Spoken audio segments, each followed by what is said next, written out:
반갑습니다. 4월 13일 수요일 큐티 스케치 시간입니다. 오늘 본문은 요한복음 19장 1절부터 13절까지의 말씀입니다. 오늘 본문에 이렇게 시작합니다. 이에 빌라도가 예수를 데려다가 채찍질하더라. 군인들이 가시나무로 관을 엮어 그의 머리에 씌우고 자색 옷을 입히고 앞에 가서 이르되 유대인의 왕이여 평안할지어다 하며 손으로 때리더라. 오늘 본문은 빌라도가 예수님을 결국에 십자가에 못 박게 되는 그런 내용을 다룬 본문입니다. 오늘 본문을 보면 소리 지르는 사람들을 만나게 됩니다. 소리를 질러요.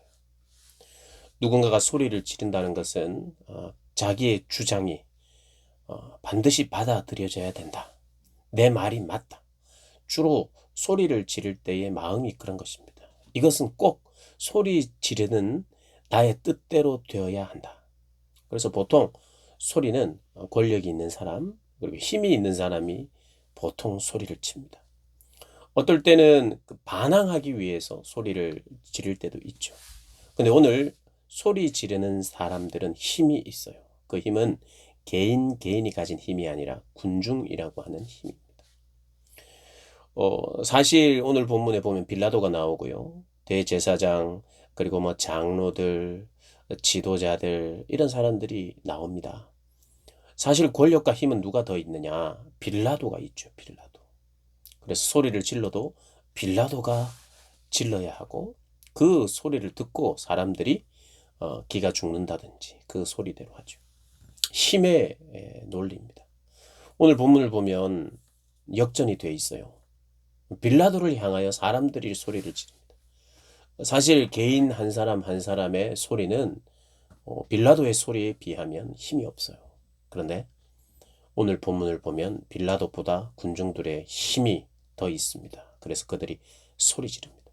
언제 소리를 질렀느냐, 왜 질렀느냐 보니까 오늘 19장 말씀인데 18장에 보면 먼저 사람들이 소리를 지릅니다. 요한복음을 보면 소리 질렀다라고 하는 것이 19장, 이 19장과 그리고 18장에 이렇게 나오는데 18장에는 언제 소리를 지르냐 하면 사람들이 바라바를 놓아줘도 되겠느냐, 바라바를 놓아줄까, 예수님을 놓아줄까, 예수님을 놓아줬으면 좋겠다, 이렇게 이야기를 하자 사람들이 막 소리를 지르. 바라바를 놓아주고 예수를 십자가에 못 박으소서라고 소리를 지르. 군중들이 한 마음으로 소리를 지르니까 빌라도가 어쩔 수 없이 예수님을 채찍으로 때립니다. 그리고 또 풀어주려고 하는 것이에요. 그것이 이제 19장의 내용인데요. 5절에 이에 예수께서 가시관을 쓰고 자색 옷을 입고 나오시니 빌라도가 그들에게 말하되 보라 이 사람이로다 하매 6절 대제사장들과 아랫 사람들이 예수를 보고 소리질러 이르되 십자가에 못 박으소서 십자가에 못 박으소서 하는지라. 십자가에 못 박으라고 또 못 박으라고 소리를 지릅니다. 그래서 이 바라바가 원래 바라바 총독은요 권력이 있는 사람이잖아요.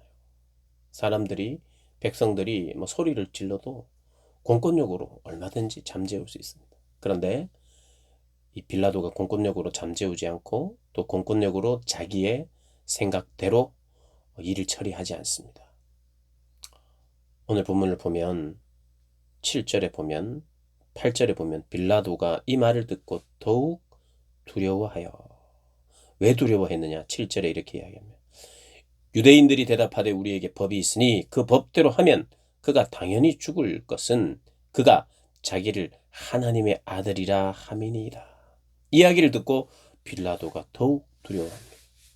만약에 진짜 하나님의 아들이라면 이 일로 말미암아 유대 사회가 굉장한 동요가 일어나고 그러면 왜 두려웠느냐? 자기는 로마가 파송한 총독이죠. 황제한테 잘 보여야 되는 사람이에요. 그의 정치 인생은 황제의 손에 달려 있는데 식민 국가 중 하나인 유대가 혼란이 생기면 그는 정치적인 생명이 끝나는 것이죠. 그러니까 그의 두려움은 자기의 신변이었습니다. 자기의 신변. 자기의 신변을 해치는 어떠한 주제가 나오자 그는 이러지도 못하고 저러지도 못하면서 결국에는 지금 눈앞에 있는 그들이 그렇게 이야기해요. 만약에 그가 자기를 왕이라고 하고 하나님의 아들이라고 하면서 어쩌면 로마를 전복시킬 수 있는 존재인데 그 존재를 풀어준다는 것은 가이사에게 충성하는 것이 아니라고 말합니다. 12절에 빌라도가 예수를 놓으려고 힘썼으나 유대인들이 또 소리를 지릅니다. 소리 질러 이르되 이 사람을 놓으면 가이사의 충신이 아니니이다. 무릇 자기를 왕이라 하는 자는 가이사를 반역하는 것이니이다.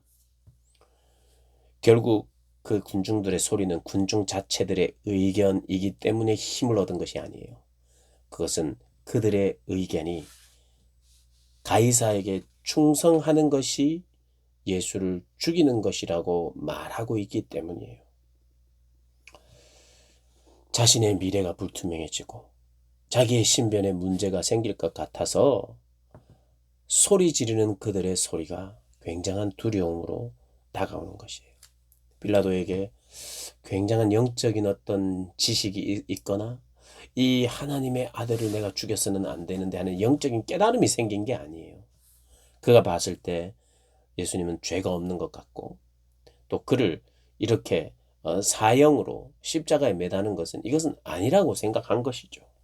그러나 많은 사람들이 원했기 때문에 그들에게 이 재판을 맡겨버리죠. 왜 그렇습니까? 소리 지름에 두려움을 느껴서. 세상의 힘의 논리에 어쩔 수 없이 당하는 거예요. 그러나 그가 주관을 가지고 뚜렷한 기준을 가지고 했었어야 되죠. 그러나 이렇게 할 수밖에 없는 것은 예수님을 십자가에 못 박는데 내어줄 수밖에 없는 것은 자기의 신변, 자기의 미래가 중요했기 때문이에요. 자기를 위한 생애를 사는 사람은 여기저기서 소리를 지르면 두려워하게 돼 있어요. 그리고 세상은 큰 소리를 내는 사람이 잘 사는 것 같은, 이기는 것 같은 그런 모습을 보여주는 게 세상입니다. 그래서 누구나 소리를 지르려고 하죠.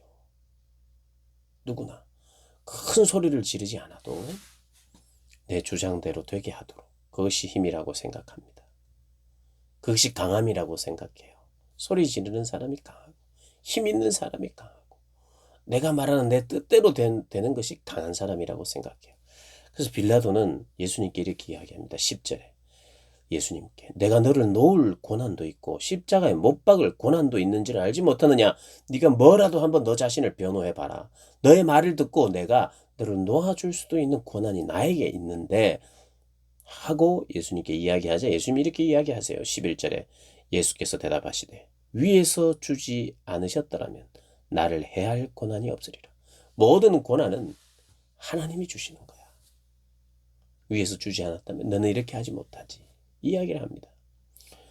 많은 사람들이 소리를 지르면서 군중들이 힘을 모았고 빌라도도 평소에 소리 지르는 힘 있는 사람이었지만 오늘 본문을 보면 소리 없이 그러나 강한 분이 한 분 있어요. 소리 없이 평안하신 분이 한 분 있어요. 누굽니까? 바로 예수님이에요. 예수님의 나라는 소리의 크기에 달린 것이 아닙니다. 진리에 달려 있어요. 진리를 따르는. 그리고 모든 주권이 하나님께 있다는 것을 아는 그 진리 안에서 자유로운 것입니다. 진리가 힘이고 진리가 가장 강하죠. 그래서 우리가 그 진리의 말씀대로 사는 사람만 진정한 평안을 얻는 것입니다.